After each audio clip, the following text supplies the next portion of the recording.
Come with me to go to Halimol to renew my passport. Nakatapos ko lang ng renewal ng passport. Bawal mag-video doon. Pero like, nandun ako ng 30 minutes before. Nakalabas ako ngayon 12:44. Mabilis lang naman yung process kung hawak mo na lahat ng mga gamit mo. Ay, kanina nawala ako. Pero, nakakarating naman ako. From Gateway ko ang nagawa ko na way. Malayo pala yun. So, we make mistakes. Actually, yung sa passport, parang pinasmile ako. Ganon. Tapos, smile daw ako kasi di kita masyado yung mata ko. So, sabi niya, yung sakto lang na smile daw. So, actually, mas okay na yun kaysa yung sa first picture ko ng passport. Ang process kasi ng pag-renew dito, mabilis lang kapag nasa iyo lahat ng requirements.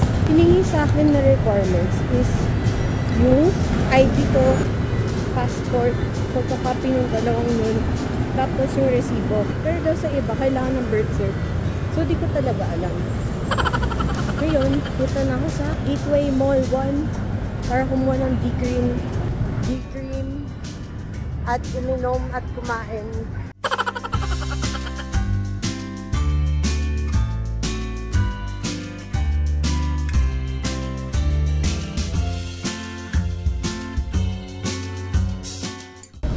Pala yung way ko kasi punta ako sa kabilang side pero dapat dito ako mamaya ikwento ko paano yung process kasi ngayon papunta na akong the right way tapos hi.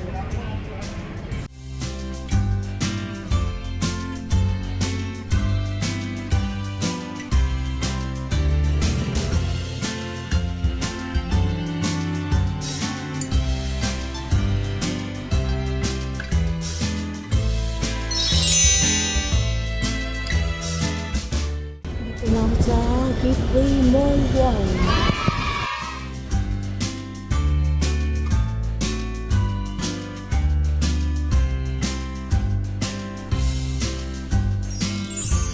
So ngayon, nasa D-cream ako at ang order ko ay Golden Sun, tapos size giant, tapos may pearl siya. In-order ko yun kasi nirecommend din ng friend ko. Arigatou gozaimasu. Ang total niya ay 95 pesos. At ang size niya ay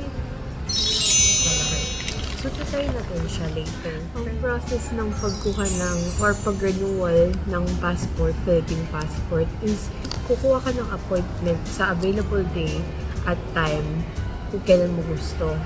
Actually, mabilis siya mawalan ng slot. So, dapat kunin mo na agad kung saan ka pwede available.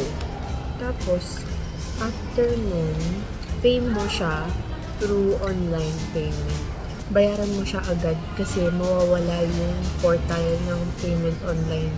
Pwedeng online or yung over the counter. May nakalagay doon kung saan pwede or paano siya gawin.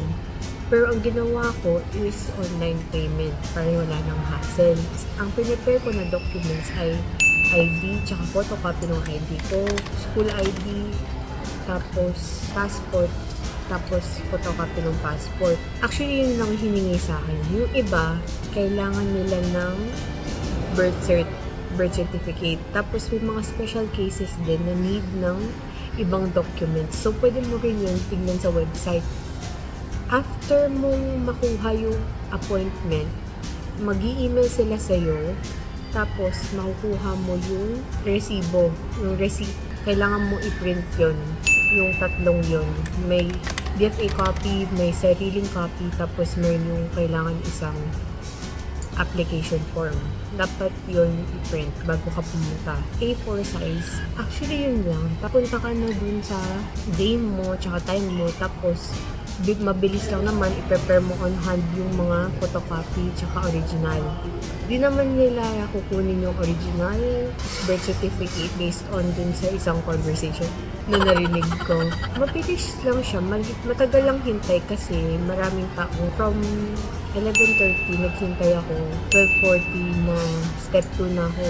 Step 3 yung encoding, tapos picture para sa passport, tapos fingerprints, signature. Yun lang. Bibigyan ka nila ng paper na naglalagay kung kailan mo pwedeng kunin yung renewed passport mo.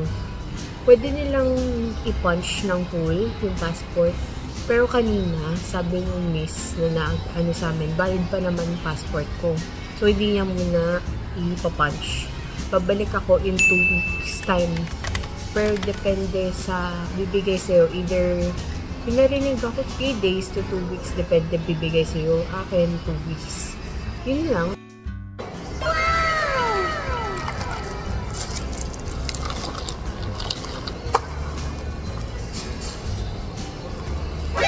NANI?!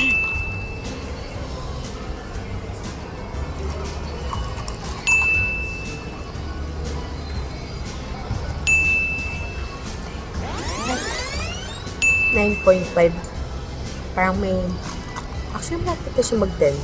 Pero okay na siya. Sarap niya. Golden pan giant with pearl. 75%. Tapos, may baon ako.